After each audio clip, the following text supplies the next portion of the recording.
नमस्कार दोस्तों, मनु भंडारी द्वारा लिखित उपन्यास स्वामी में आपका स्वागत है। तो ये कहानी में धीरे धीरे आगे बढ़े। अपने अपराध को छोटा करने का कितना अच्छा तरीका है कि दूसरे के अपराध को अपने से भी बड़ा साबित कर दो। रात में दोनों के बीच एक बोझिल सा मौन छाया रहा, पर मिनी ने यह जरूर महसूस किया कि उसकी तरह घनश्याम भी शायद रात भर सो नहीं सका है। सवेरे जल्दी ही वह कमरे से बाहर चला गया। थोड़ी देर बाद ही नौकरानी ढूंढते हुए आई। दादा बाबू क्या सवेरे सवेरे कहीं बाहर गए हैं? मुझे नहीं मालूम, लेकिन मन में प्रश्न जरूर उठा, इतने सवेरे सवेरे कहाँ गए? कहीं उसके भेजने की व्यवस्था करने तो नहीं गए? और इस कल्पना से ही उसे आघात लगा। उसने जाने के लिए कहा, ठीक है, पर क्या घनश्याम उसे एकदम भेज देगा? कोई 10 बजे घनश्याम आया। मिनी ने पहली बार उसके चेहरे पर हल्की सी परेशानी देखी, और सच कहे तो परेशानी के इस भाव से उसे संतोष ही मिला, तीर निशाने पर लगने जैसा संतोष। मिनी, मुझे तुम्हारे कुछ जेवर चाहिए, निकाल दो। स्वर में आदेश नहीं था, पर याचना जैसा भी कुछ नहीं था। मिनी पल भर घनश्याम का चेहरा देखते रही, मानो इस निहायत ही अप्रत्याशित मांग का सिर पैर समझना चाहती हो। पर पलक झपकते ही बात बिजली की तरह उसके दिमाग में कौंध गई, और वह ऊपर से नीचे तक टिलमिला उठी। इतना विश्वास! उसने अलमारी खोली, एक एक गहना उठा उठा कर वो पलंग पर फेंकने लगी। लो लो, ये भी लो। फिर उसने अपनी जड़ी की साड़ी भी निकाल कर फेंक दी। इन्हें भी संभालो। तुमको डर लगा कि मैं तुम्हारा जेवर और कपड़ा लेकर माँ के घर चली जाऊंगी, पर इतनी भूखी और नीच नहीं है मिनी।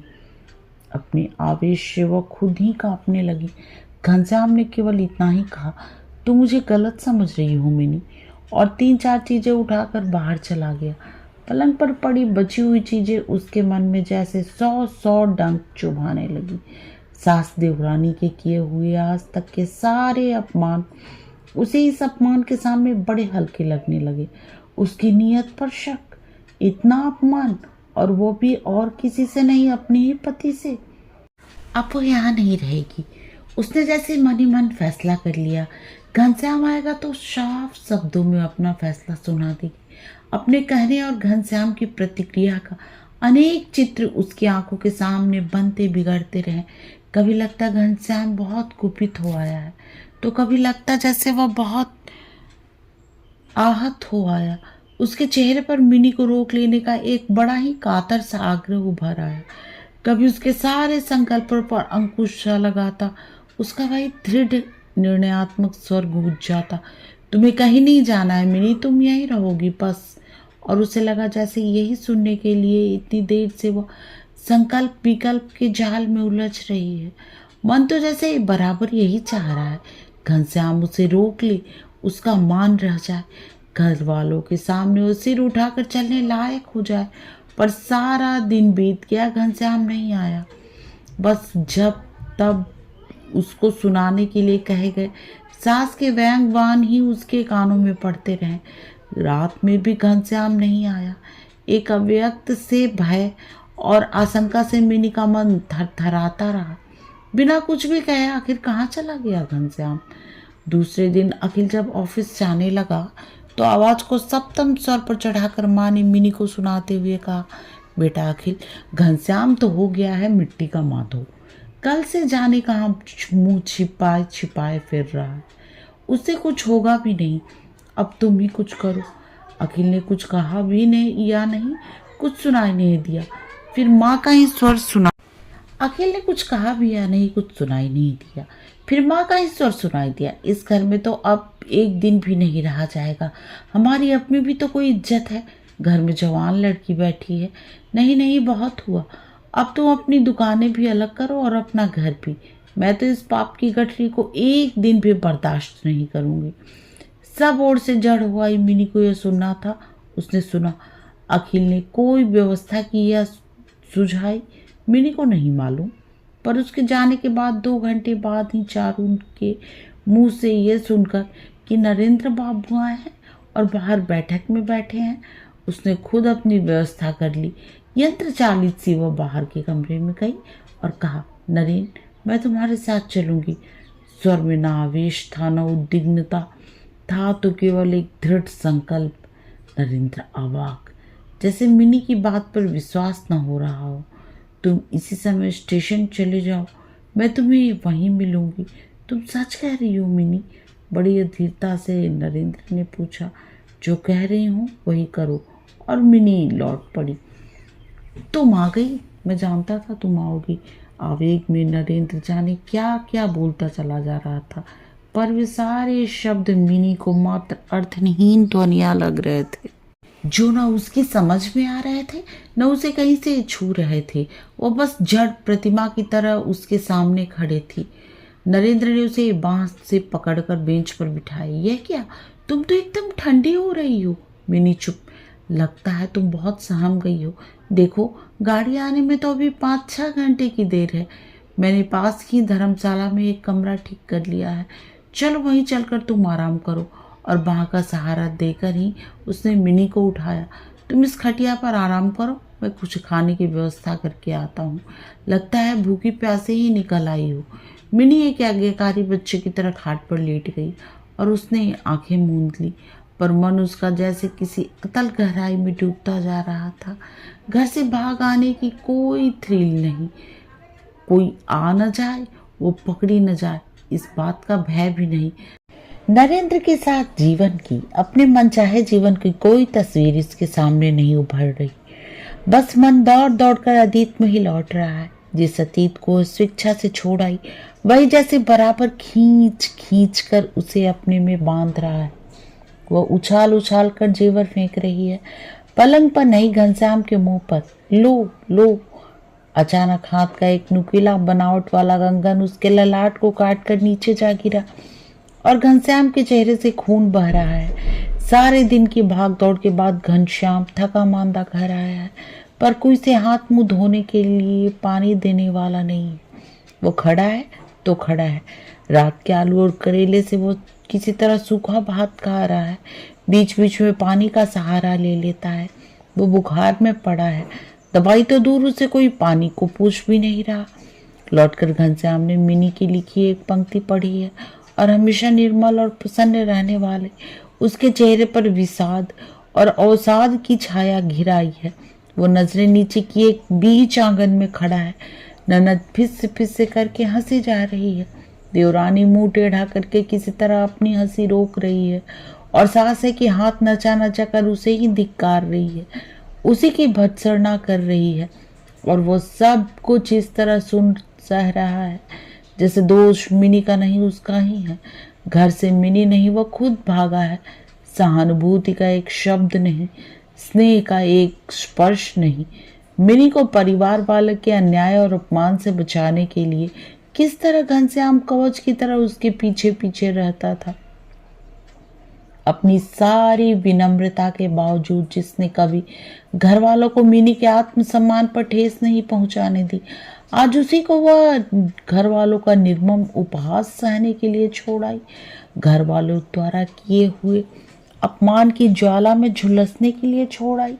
घनश्याम का निरीह और कातर चेहरा कई कई रूपों में उसे दिखाई देने लगा। असंख्य चित्र हैं जो बनते बिगड़ते जा रहे हैं और मिनी की आंखों में झर झर करके आंसू झरने लगे। उसका अपना ही मन उसे धिक्कारने लगा। यह क्या कर डाला उसने? ये किसके साथ बदला लिया है उसने? घनश्याम के साथ या खुद अपने साथ? लौट चल मन जैसे भीतर से ठेलने लगा। कमरे का दरवाजा खुला और फिर बंद हो गया। बंद आंखों से ही उसने जान लिया कि नरेंद्र बाहर खड़ा है। थोड़ी देर बाद ही उसे नरेंद्र का स्वर सुनाई दिया। मिनी, उठो, चाय पी लो। दीवार की ओर मुंह किए किए उसने इनकार कर दिया। नहीं, मन नहीं है। एक बहुत ही कोमल स्नेहिल स्पर्श। उठो मिनी, चाय पी लो। ऐसे घबराओगी तो कैसे चलेगा? कैसे चलेगा? प्रश्न जाने की इतने अर्थ अपने में लपेट कर उसके कानों में गूंजने लगा। वो जो कर आई है उसके बाद कुछ भी तो चलने लायक नहीं रह गया। नरेंद्र ने उसे जबरदस्ती पकड़कर बिठा लिया, आंचल से उसके आंसू पोंछ दिए। तुम इतनी हिम्मती होकर इस तरह परेशान हो रही हो और उसने प्याला उसके होठों से लगा दिया। मिनी को नहीं मालूम चाय का स्वाद कैसा था। मैं 2-4 जरूरी चीजें खरीद कर लाता हूँ, दरवाजा बंद कर दूंगा, डरना नहीं। नरेंद्र चला गया। मिनी फिर डूबने लगी। कोई घंटे भर बाद नरेंद्र लौटा। लो देखो, ये तुम्हारे लिए है। मिनी ने आंखें खोलकर देखा। नरेंद्र हाथ में साड़ी लिए खड़ा था। जल्दी से नहाकर इसे पहन लो, तुम्हारी साड़ी बहुत मुसमुसा गई है। तुम साड़ी लाए हो मेरे लिए? पता नहीं किस दृश्य में खोए खोए मिनी ने पूछा। अरे मैं नहीं लाऊंगा तो कौन लाएगा? अब से तुम्हारा सारा दायित्व तो मुझ पर ही है। कानों में ये शब्द टकराए और साथ ही मन में कोई और ही वाक्य तैर गया। जिसे अपना सब कुछ दे दिया है, उसको कुछ भी देकर पाने का एहसास ही तो सुख होता है। यह अधिकार और वह समर्पण। मामा ने कहा था, नरेंद्र प्यार कर सकता है, निभा घनश्याम ही सकेगा। नरेन, मैं लौटकर जाऊंगी, एकाएक मिनी के मुंह से निकला। बात बिना किसी प्रसंग भूमिका के ही निकली थी, पर न उसने किसी तरह का आवेग था न अस्थिरता। बड़े सधे हुए दृढ़ स्वर में ही उसने कहा था। नरेंद्र अवाक, पागल हो ही गई थी शायद। तुम सोचती हो तुम्हें वहां कोई घुसने देगा? घर से भागी हुई स्त्री के लिए कोई भी कोना बचा रह जाता है घर का। लांछित और अपमानित करके निकाल बाहर करेंगे तुम्हें। मिनी चुप, इस बात की सच्चाई को खुद भी जानती थी शायद। थोड़ी देर बाद बोली, तो फिर माँ के यहाँ चली जाऊंगी। तुम्हारे साथ जाना शायद ठीक नहीं होगा। नरेंद्र एकाएक जैसे कुछ समझ नहीं पाया। आखिर बात क्या है? अधीर होकर बोला, माँ के यहाँ जाने से भी तुम सोचती हो घर से भाग जाने का तुम्हारा अपराध कम हो जाएगा? तुम्हें फिर से अपने घर में आश्रय मिल जाएगा? तुम्हारे पति देव तुम्हें क्षमा कर देंगे? उसके स्वर की उत्तेजना बढ़ती ही जा रही थी। वो मिनी को अच्छी तरह समझा देना चाहता था कि घर लौटने के सारे मार्ग तो वह खुद अपने हाथों से बंद करके आई है। पर मिनी के चेहरे पर जाने कैसा पथरावा भाव था, जो इतनी सारी आशंकाओं से भी विचलित नहीं हुआ। उसने केवल इतना ही कहा, वे शायद कर देंगे। नरेंद्र भीतर ही भीतर कुछ अपमानित भी हुआ और सामने बैठी स्त्री की मूर्खता पर क्षुब्ध भी। घर से भागी हुई स्त्री को शरण देने वाले देव पुरुष मैंने अपने देश में तो नहीं देखे। राम तक तो सीता को नहीं पचा पाए थे। मिनी एकटक नरेंद्र का चेहरा देखती रही, फिर धीरे से बोली, ठीक ही कहते हो, राम नहीं कर पाए थे, पर ये कर देंगे। उदारता, क्षमा, ये सब मेरे लिए केवल किताबी शब्द थे। इनका अर्थ तो मैंने इनके संपर्क में आकर ही जाना समझा। नरेंद्र इस बार ईर्ष्या से तिलमिला गया। व्यंग से बोला, तब फिर ऐसे महापुरुष को छोड़कर आने की जरूरत क्या थी? अपमान से जैसे उसका चेहरा स्याह हो गया। नरेन, मेरे मन में तुम्हारे लिए जो कुछ है, इस तरह की बातें करके उन सबको समाप्त मत करो। मेरी मजबूरी समझने की कोशिश करो। नरेंद्र चुप। माँ के यहाँ वाली गाड़ी कितने बजे जाती है? मुझे उसी में चढ़ा दो। नरेंद्र चुप। एक कष्ट तुम्हें इस मिनी के लिए और करना होगा। नरेंद्र ने केवल अपनी आंखें मिनी के चेहरे पर टिका दी। मुझे गाड़ी में बिठाकर एक बार घर जाकर इनको सारी बात बता देना, राई रत्ती। फिर ये जैसा चाहेंगे मेरी वैसी ही व्यवस्था कर देंगे। हो सकता है किसी आश्रम में भिजवा दें। चाहकर भी नरेंद्र न अपने मन की ईर्ष्या छिपा पा रहा था, न आक्रोश। हो सकता है अपने ही आश्रय में रखे। किसी गहरी निष्ठा और भीतरी आस्था से निकला हुआ ये वाक्य नरेंद्र को चकित कर गया। फिर भी उसने कहा, तुम मेरे साथ नहीं जाना चाहती, मत चलो, पर यहाँ भेजकर अपमानित क्यों करवाना चाहती हो? मिनी एकटक नरेंद्र के चेहरे को देखती रही। अपमान और ईर्ष्या से मलिन हुआ आया चेहरा, और तभी उसके सामने घनश्याम का चेहरा घूम गया, निर्बल, निर्विकार। मन में वही मामा के शब्द तैर गए, निभा घनश्याम ही सकेगा। उसने बड़ी दृढ़ता से कहा, नरेन, जिस व्यक्ति ने इन सबको सहकर भी अपने को अपमानित महसूस नहीं किया, वह इस बात को कहने वाले को कभी अपमानित नहीं करेगा। तुम अपने मान को इतना छोटा करके मत आको। एक क्षण रुककर बोली, इसके बाद तुमसे कभी कुछ नहीं मांगूंगी। नरेंद्र चुप। सामने बैठी मिनी की निष्ठा के सामने उसकी ईर्ष्या, आवेग, क्रोध सब कुछ धीरे धीरे भाग गया। रह गया तो केवल सब कुछ हार जाने का विषाद। खाली हाथ और अकेले मिनी को देखकर गिरी आश्चर्य के मारे एक क्षण को अवाक हो गई। मिनी, तू यूं अकेली कैसे चली आई बिटिया? नीम बेहोशी की हालत में मिनी चारों ओर देख रही थी। जली हुई दीवारें, काली काली ईंटों का ढेर, सारा का सारा घर जल गया। वह माँ के गले से लगकर फूट पड़ी। कई दिनों का आवेग जो बाहर न निकल पाने के कारण भीतर ही भीतर मिनी को तोड़ता आया था, माँ के गले लगते ही फूट पड़ा। परसों जमाई बाबू ने आदमी भेजा था, तू उसी के साथ क्यों नहीं आ गई? लगता है वहां जाकर तू उतनी ही मनमौजी है। आदमी भेजा तो था रुपया लेकर, मैं लेना नहीं चाहती थी तो बोला बड़ी बहू ने जेवर गिरवी रखकर भिजवाए हैं। मैं जानती थी माँ की मुसीबत की बात सुनकर मिनी जेवर तो क्या अपने आप को भी गिरवी रख देगी। मिनी हतप्रभ, खुद वापस वसूली के लिए गए हैं।